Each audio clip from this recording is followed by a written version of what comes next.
కాళేశ్వరం కూలిపోయింది. బాగు చేయలేనంత బర్బాజ్ అయింది. 1,00,000 కోట్లు ఖర్చు చేసి అక్కడికి రాని ప్రాజెక్టు కట్టిండు కేసీఆర్. ప్రజాధనాన్ని నీళ్ళలో పోసినట్టు చేసిండు. కాళేశ్వరం పేరుతోని తెలంగాణ ప్రజలను మోసం చేసిండు. దానితోని ఒక్క రైతుకు ఫాయిదా ఉండదు.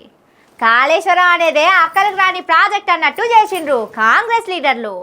కానీ ఇప్పుడు చూడండి ఏం చేస్తున్నారో.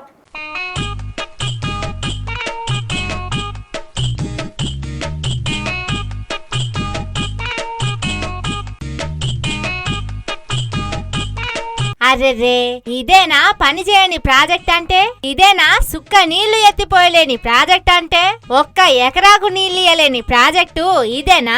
అందుకే కావచ్చు మోటార్ స్విచ్లు వేయంగానే నీళ్లు ఎత్తిపోస్తలేవు. నాసిరకం పండ్లతోని మోటార్లు సతాయిస్తున్నాయి. నీళ్లున్నప్పుడే రిజర్వాయర్లు నింపుకోవాలని కేసీఆర్ చెప్పిన మాట కాంగ్రెస్ సర్కారు అస్సలు ఎత్తిపోస్తలేదు. అవును, కాంగ్రెస్ పార్టీలు చెప్పినట్టు కాళేశ్వరం పనికిరాని ప్రాజెక్ట్ అయింది. మరి లేకుంటేంది?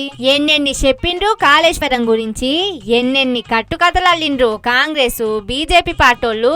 అప్పుడు తప్పుడు కూతలు కూసినోళ్లే ఇప్పుడు సర్కార్ ఉన్నారు కాబట్టి కాళేశ్వరం నీళ్లను కాపాడుకుంటే కాంగ్రెస్ పార్టీలను రైతులు తరిమి కొడతారు కాబట్టి పైనుంచి వరదలు వస్తున్నాయని ఇగో గిట్ల మోటార్లు ఆన్ చేసి రిజర్వాయర్లు నింపే ఉపాయం చేస్తున్నారు. కాళేశ్వరం రెండో లింకు ఎల్లంపల్లి నుంచి నీళ్లను పంపుతున్నారు. నంది మేడారం పంపు హౌస్ నుంచి 3 మోటార్లు ఆన్ చేసి గాయత్రి పంపుకు పంపుతున్నారు నీళ్లను. దీంతో మిడ్ మానేరు ప్రాజెక్టును నింపే పని చేస్తున్నారు. పుష్కలంగా నీళ్లున్నప్పుడు ఎత్తిపోసుకుంటే ఎండాకాలంలో తిప్పలైతదని తెలుసు కాబట్టి ఖరాబ్ అయిందని చెప్పి కాళేశ్వరం ప్రాజెక్టు నుంచే నీళ్లను పంపు చేస్తున్నారు.